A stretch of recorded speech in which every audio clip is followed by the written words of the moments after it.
Hello guys, good afternoon sa inyong lahat. So eto, magbablog tayo dito sa ating click. Magpapalit tayo ng coolant.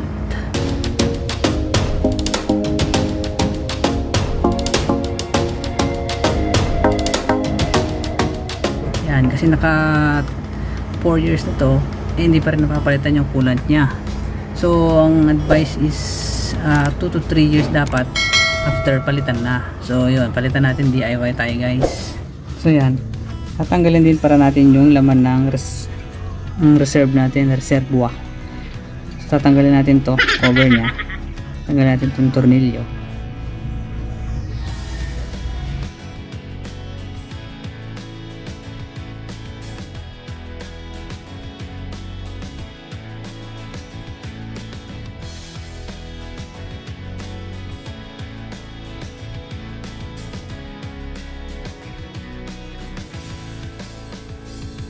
Guys, kailangan din pala natin ng distilled water para pang mabanlawan tong radiator. So mamaya, una muna, yan, tanggalin na natin.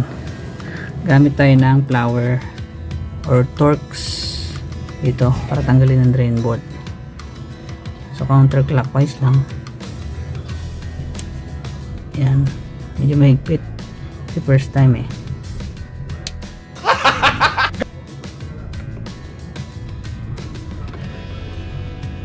Dahan-dahan lang. Bubulwak yan guys, so dapat mga naka-ready kayo na.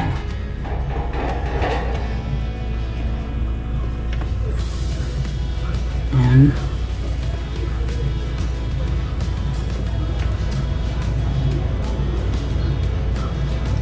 Ito. Yan na.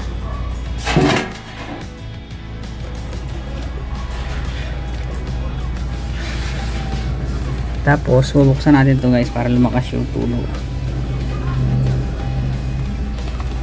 Lang po bubulwak yan eh. Yan. Grabe yung coolant nyo. Compare natin mamaya yung yung kulay ng bago tsaka yan. Ayan yung luma oh. Light na masyado no. So buksan natin itong takip. Yun, bumulwak na. Yun. Oh. Parang umihi lang siya oh. Matanggal ang takip.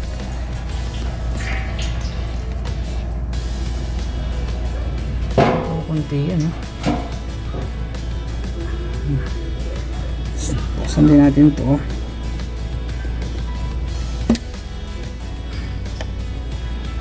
Yan. Tapos guys, tatanggalin nga natin yung tornilyo sa may kabilang side, yung sa may block para matanggal.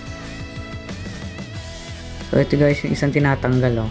Yung tornilyo dito sa may katabi ng hose na to para matanggal din yung mga coolant na nasa loob ng makina. Yan. Kailangan din i-drain yan. Pagkatapos natin ibalik yung drain bolt tsaka yung sa ilalim, yung sa blocks nya, talagyan na natin ng distilled. Punuin natin guys. So dito, distilled.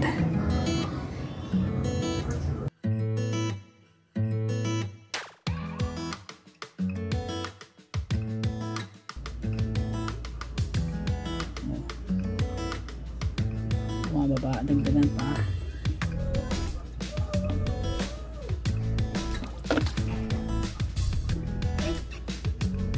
Yan, yan puno na yan. Expanda rin natin guys para mabandaman yung loob.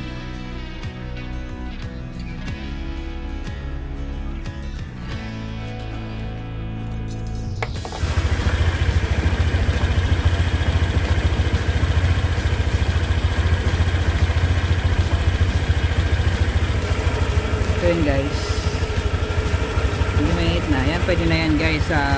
I-ano natin, flash ulit natin siya. So, patayin natin yung makina, patayin natin.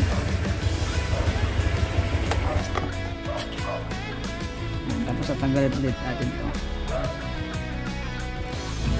Yan o. Siguro isang pa guys, dapat malinaw na yung lalabas eh. Parang tubig na talaga, may green pa konti. Siguro salinan pa natin isa. Tapos pa-under ulit yung makina para mag-circulate yung tubig para mabanlawan yung loob, okay? After natin gawin yung pangalawang pagsalin ng distilled water, ibabalik na natin itong mga drain bolt na dito. Tapos pwede pala guys, para talaga matanggal lahat pala, paside nyo yung motor, ay yung pagilid para matanggal lahat talaga. Tapos takpan nyo muna guys pala itong salinan, baka kasi may mahulog dyan na mga dumi. Takpan muna. Yan, tapos balik natin to. Yan, tumutulo-tulo pa. Pwede din natin punasan.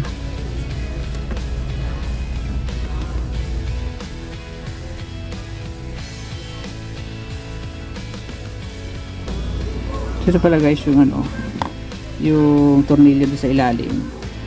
Yan, natanggalin din yan para nga matanggal yung mga nasa makina na coolant. So babalik na natin. Ang size pala nito is 10mm to. So yan, babalik natin yan sa ilalim.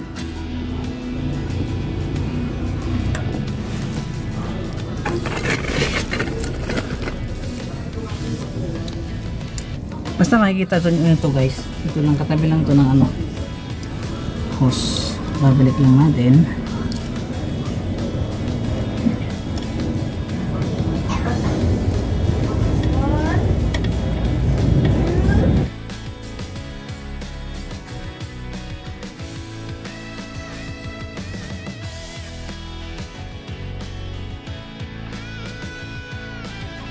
Ito guys, ayan, ito yung stock na gamit sa Honda, all season premix. Ayan, nakalagay dyan, ayan ang expiration nya to 2606. So sa ano ba ngayon, 23, so 2 years lang pala to. 2025 expire na rin, so palit na naman tayo ng coolant. So tignan natin guys yung kulay ng yung bagong coolant to.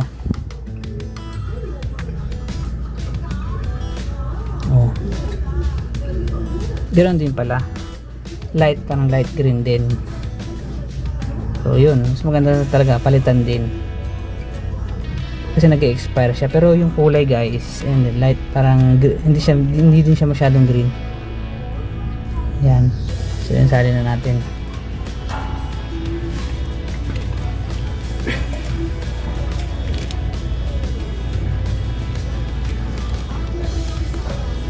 So hindi na tayo gagamit ng imbudo guys, diretso na. So, mali, dapat yung kaliwa ang magsalin, mahirap ang walang cameraman. So diba? Yan.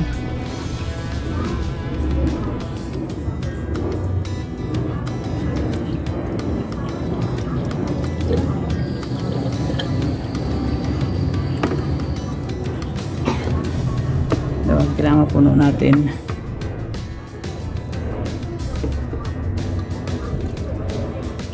Up. Mapaw.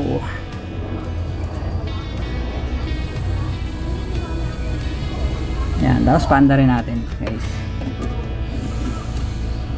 Bumababa siya yun. Sasalilanda lang din natin itong reservoir. Bahala na kayo kung anong tawag niyo. Reservoir.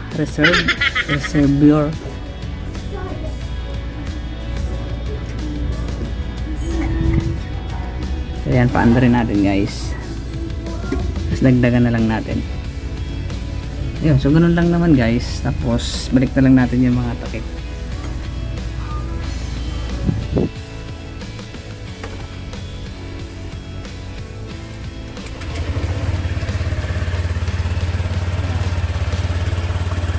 Ayan guys, habang umandar yan, i-check nyo maigi kung talagang kasi pag kulang yan, dapat papasok yan doon sa loob ng makina. Ayan, salin-salinan nyo lang kasi bumababa talaga yung coolant yan. Kasi pagka hindi kulang yan, so mag-overheat. Ayan, habang naka-under lang makina, salin lang, dapat puno yan. Ayan, pagka okay na, pwede nang isara. So okay, lagyan lang din natin yung reserve para pagka kulang pa rin talaga, sisip-sipin nyo na lang. Okay, so yun guys, sala natin. Ganun lang kasimple ang magpalit ng coolant ng Honda Click 125. Thank you for watching guys.